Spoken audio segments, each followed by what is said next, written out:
Today is a very sad day for the judiciary in this republic.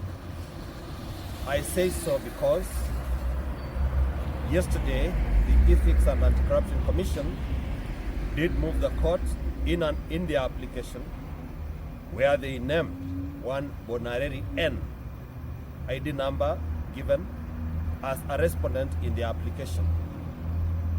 They sought, among others, to be allowed to go to the respondent's house, that is Bonareri N, without disclosing that this Bonareri N is the Chief Magistrate Thika Law Court.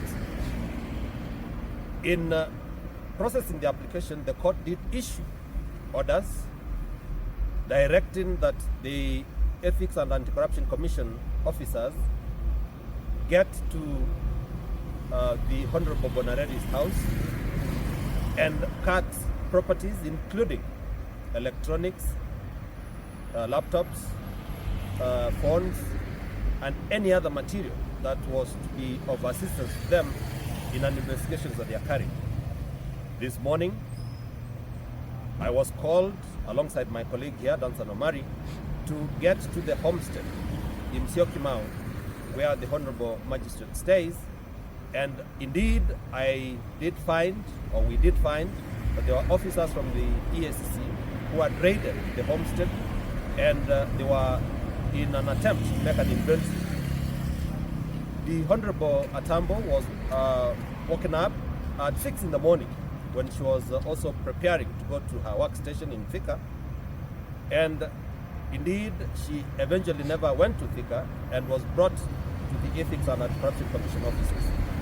The entire day today, we have spent time at the court and the EACC offices trying to secure her release, because the warrants of search were not directed that she gets arrested, but what was issued was warrant to search her premises. Now, we were able to go to court and indeed inform the court of the proceedings that were conducted yesterday, and we raised issues as to the true identity of the person named as the respondent in that application. Now, that non-disclosure made the court to review or revise the orders, and they were stayed pending the hearing and determination of the same tomorrow. So tomorrow we are getting back to court to ventilate an issue that the EACC and the CID or DCI cannot purport to move the court in a discrete manner where they don't identify the true identity of the persons of interest, and in this case, our client, the Honorable Atambo, who was just named as Bonareri N. Now, to make matters even more worse, they have gone ahead and published in their letter that is circulated in the social media platforms that the Honorable Atambo was indeed incarcerated today, and an amount of 2.070 million shillings was found in her possession. The true position is that this money does not belong to her. The true position is that the Honorable Atambo has not misconducted herself or obtained or gotten any ill proceeds or any favor from litigants who go before her court. That we are going to ventilate again tomorrow, because this is a matter that is before the court, and we, in the fullness of time, we are going to bring this to the bear of the court, that the orders that were issued were irregular.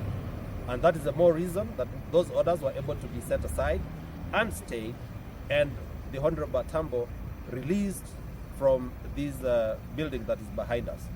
Now, needless to say, that the EACC is not a conduct of a litigant who goes to court with clean hands. Why? There is non-disclosure of facts, and that non-disclosure of facts is what led to the Honorable Magistrate, Mr. Ondieki, issuing those orders. So, in moving on, is that we will even be agitating to the High Court in the fullness of time that whenever any entity, be it EACC, be it DCI, be it any other entity in this republic, who want to make an application for purposes of investigating any individual, they should make full disclosure of the forward so that the JSC is able to pronounce itself on how they are going to protect their personnel, where the Honorable Atambo is going to be the quote-unquote the guinea pig in this case or in this episode, so that we have procedures which are in tandem with the law. We have actions which are in tandem with the law for purposes of having to see that not only law is seen to be done, but